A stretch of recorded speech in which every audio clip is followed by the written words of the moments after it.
Hindi cinema के दमदार कलाकार रितेश देशमुख की मोस्ट अवेटेड फिल्म वेट इन दिनों सिनेमा घरों में जमकर धूम मचा रही है। बतौर एक्टर और डायरेक्टर रितेश देशमुख ने इस फिल्म में शानदार काम किया है। हर कोई रितेश की वेट की तारीफ करते नहीं थक रहा है। आलम यह है कि मराठी फिल्म वेट ने बॉक्स ऑफिस पर शानदार कमाई करने के साथ साथ सभी को हैरान कर दिया है। ऐसे में हम आपको रितेश देशमुख और एक्ट्रेस जेनेलिया डिसूजा की वेट फिल्म का एक्सप्लेनेशन करने वाले हैं। तो वीडियो को शुरू करते हैं और अगर वीडियो अच्छा लगे तो वीडियो को लाइक जरूर कीजिएगा और इसी तरह के वीडियोस पाने के लिए आप हमारे इस चैनल को सब्सक्राइब भी कीजिएगा ताकि आपको इसी तरह के लेटेस्ट और फ्रेश कंटेंट मिलते रहे। तो फिल्म की शुरुआत होती है एक युवा लड़के सत्या से, जो कि क्रिकेट का बहुत बड़ा फैन है और वो भी खुद क्रिकेटर बनना चाहता है। पढ़ाई लिखाई काम धाम सब छोड़कर वो सिर्फ क्रिकेट खेलता है और क्रिकेट में ही अपने फ्यूचर को देखता है। सत्या क्रिकेट तो बहुत अच्छा खेलता है लेकिन अभी तक उसे मौका नहीं मिला है। दरअसल सत्या रेलवेज की तरफ से क्रिकेट खेलना चाहता है लेकिन उन रेलवेज के मैचेस में फिक्सर्स भरे पड़े हैं और उन सभी फिक्सर्स में एक सबसे बड़ा नाम आता है भास्कर का, जो कि एक पॉलिटिशियन भी है और एक बहुत बड़ा गुंडा भी। ये समझ लीजिए कि भास्कर यहाँ का दादा है। और फिर एक बार जब सत्या को क्रिकेट खेलने का मौका मिला तो उसने भास्कर की टीम को आराम से हरा दिया और तभी से भास्कर के दिमाग में सत्या खटकने लगा। आगे हम एक शादी के फंक्शन के सीन को देख पाते हैं जहाँ पर की सत्या काम करता है और वहीं पर उसकी मुलाकात होती है निशा नाम की लड़की से। जब सत्या ने उसे पहली बार देखा तो उसे पहली नजर वाला प्यार हो जाता है निशा से। तो यहाँ पर थोड़े कंफ्यूजन और थोड़े कॉमेडी के साथ फिल्म आगे बढ़ती है, लेकिन आगे चलकर निशा और सत्या एक दूसरे को पसंद करने लगते हैं। और जब एक दिन निशा और सत्या साथ में होते हैं तो यहाँ पर भास्कर उन दोनों को देख लेता है। अब क्योंकि उसे तो सत्या से पहले से ही बदला लेना था और यहाँ पर कहीं ना कहीं निशा भी उसे पसंद आ गई थी, इसलिए भास्कर जो है वो निशा के फादर के पास चला जाता है और उसे सत्या के बारे में बता देता है। साथ ही वो उसके पिता को भड़का देता है कि सत्या अच्छा इंसान नहीं है और वो आपकी लड़की को यूज कर छोड़ देगा, इसलिए उसके पिता निशा को घर में बंद कर देते हैं। साथ ही निशा के फादर भास्कर से कहते हैं कि वो जाकर सत्या को डरा धमका कर समझाए कि वो निशा से दूर रहे। लेकिन यहाँ पर भास्कर के दिमाग में तो कुछ और ही चल रहा था। वो तो सत्या को मारना चाहता था और भास्कर जब ये बात अपने साथी को बता रहा होता है तो निशा ये सब कुछ सुन लेती है, जिसके बाद निशा तुरंत ही अपने घर से भाग जाती है और फौरन सत्या के पास पहुंचती है। अब क्योंकि निशा को भास्कर की प्लानिंग के बारे में सब कुछ पता चल गया था, इसलिए वो सत्या को लेकर अपने पिता के पास जाती है, जो कि नेवी के कैप्टन है और वो ताज होटल में रुके हुए हैं। तो निशा सत्या को लेकर ताज होटल जाती है और 606 रूम में सत्या को छोड़ देती है और अपने पिता से मिलने के लिए जाने लगती है। लेकिन यहाँ पर सत्या निशा को बताता है कि आज उसका सिलेक्शन वाला डे है, आज बाहर से सिलेक्टर्स आ रहे हैं और वो प्लेयर्स को सिलेक्ट करेंगे। लेकिन निशा उसे कसम दे देती है और उससे कहती है कि बाहर भास्कर के लोग घूम रहे हैं तुम्हें मारने के लिए, इसलिए तुम बाहर ना जाओ और जब तक वो नहीं आ जाती तब तक वो इसी कमरे में रुके। और ये सीन यहीं पर कट होता है और फिर अगले सीन में हम देखते हैं कि कहानी अब 12 साल आगे पहुंच चुकी है, जहां पर कि हम सत्या को देखते हैं जिसका हाल कबीर सिंह टाइप हो चुका था। क्योंकि 12 साल पहले कुछ तो बिगड़ा है, इसलिए सत्या का ये हाल हुआ है, जिसके कारण अब सत्या पूरी तरह से बदल चुका है। अब उसे हर रोज शराब चाहिए होती है। अब सत्या पूरी तरह से बेवड़ा बन चुका है। साथ ही हमें यहाँ पर यह भी पता चलता है कि सत्या की शादी हो चुकी है और यहाँ पर एक आदमी आता है जो कि सत्या को बताता है कि भास्कर के लोग उसकी पत्नी को छेड़ रहे हैं और सत्या की पत्नी कोई और नहीं बल्कि जेनेलिया डिसूजा होती है, जिसका नाम श्रावणी है और वो रेलवेज में एक गवर्नमेंट एम्प्लॉय है। तो जब सत्या को पता चला कि श्रावणी को भास्कर के लोग छेड़ रहे हैं तो सत्या तुरंत ही श्रावणी के पास आता है और फिर भास्कर के लोगों को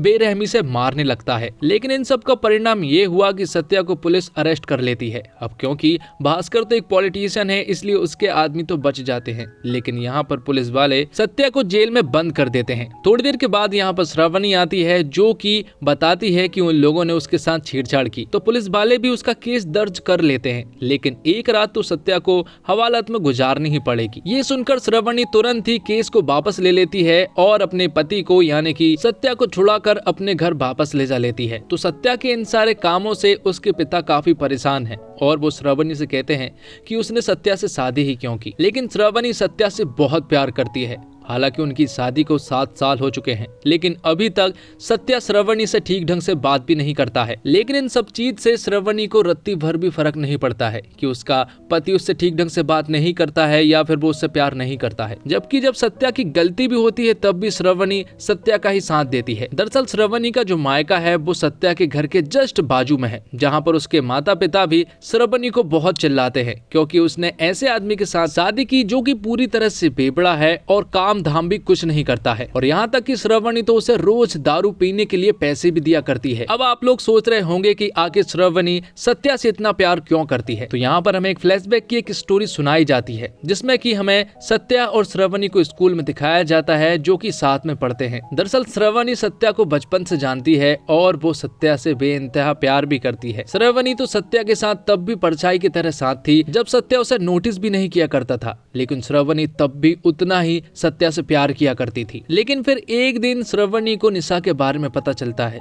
कि सत्या निशा से प्यार करता है। ये बात जानने के बाद तो श्रावणी का पूरी तरह से दिल टूट जाता है। इसके बावजूद श्रावणी ने सत्या से प्यार करना नहीं छोड़ा। लेकिन अब 7 साल बीत चुके हैं उनकी शादी के, लेकिन श्रावणी को अभी तक अपना प्यार नहीं मिला है जो कि उसका बचपन का प्यार है। हालांकि सत्या उसे मारता पीटता नहीं है और ना ही उसके साथ बुरा व्यवहार करता है। बस प्रॉब्लम ये है कि वो अभी तक निशा को नहीं भूल पाया है, इसलिए अभी तक वो नॉर्मल नहीं हो पाया है। जबकि सत्या के पिता चाहते हैं कि वो कुछ काम करे, दारू से उन्हें प्रॉब्लम नहीं है। और कुछ दिन पहले सत्या के पास कोच बनने का ऑफर आया था, लेकिन उसने वो ऑफर ठुकरा दिया। इसी वजह से सत्या के पिता उसे खूब चिल्लाते हैं क्योंकि वो चाहते हैं कि सत्या कुछ काम करे। इसके बावजूद सत्या की पत्नी यानी कि श्रावणी उसे पूरा सपोर्ट देती है और उसे दारू पीने के लिए पैसे भी देती है। उसे मालूम है कि उसका प्यार नहीं मिलने वाला, इसके बावजूद वो उससे काफी प्यार करती है और घर के कामों के साथ साथ श्रावणी अपनी जॉब को भी मैनेज करती है। और हाल ही में उसका प्रमोशन हुआ है जिसके लिए उसे नागपुर जाना होगा, लेकिन श्रावणी ने अपने सर से साफ मना कर दिया कि वो नागपुर नहीं जाएगी क्योंकि उसे ये पोस्ट पसंद है और वो अपने घर को छोड़कर नहीं जाना चाहती। लेकिन अब सत्या की हद हो चुकी थी क्योंकि अब वो पूरी तरह से बेवड़ा बन चुका था और ये इस बात का एहसास कहीं ना कहीं सत्या को भी हो गया था।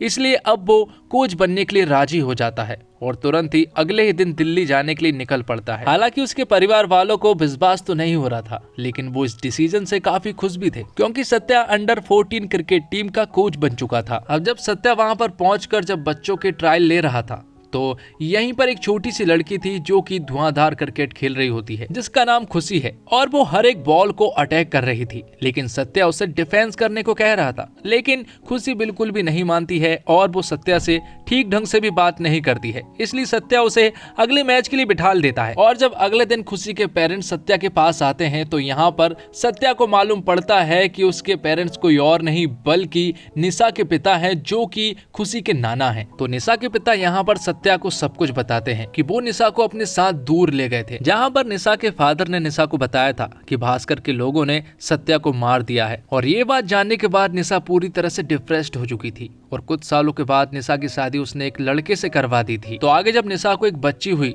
तो उसने पहले ही प्लान बना लिया था कि उसकी बच्ची एक क्रिकेटर बनेगी और वो क्रिकेटर अब कोई और नहीं बल्कि खुशी ही है। साथ ही यहाँ पर निशा के फादर उसे ये भी बताते हैं। और फिर कुछ दिनों के बाद एक कार एक्सीडेंट में उन दोनों की ही मौत हो गई थी। अब ये सब कुछ जानने के बाद सत्या खुशी को तुरंत ही अपने घर ले आता है और यहीं से उसको ट्रेनिंग देता है। और जब ये बात सत्या के पिता को मालूम पड़ती है कि खुशी निशा की बेटी है तो वो उसे खूब चिल्लाते हैं और कहते हैं कि उसे यहाँ पर नहीं लाना चाहिए था क्योंकि श्रावणी को बुरा लग सकता है। लेकिन इन सब के बावजूद श्रावणी को 1% भी बुरा नहीं लगता है, बल्कि वो तो उसे बेटी की तरह ट्रीट करने लगती है। हालांकि उसे ये बात मालूम है कि वो निशा की बेटी है, लेकिन उसे इन बातों से कोई भी फर्क नहीं पड़ता है। तो खुशी के आ जाने के बाद से अब घर का माहौल बदलने लगा था, सभी लोग खुश रहने लगे थे, यहाँ तक कि सत्या भी बदलने लगा था और वो भी खुश रहने लगा था। लेकिन श्रावणी को ऐसा लग रहा था कि सत्या कहीं ना कहीं खुशी के आ जाने के बाद से एक्टिंग कर रहा है, क्योंकि जैसे वो पहले रहा करता था अब वो पहले जैसा नहीं रहा। तो यहाँ पर श्रावणी सत्या से कहती है कि अब खुशी हमारे साथ मैच्योर हो चुकी है,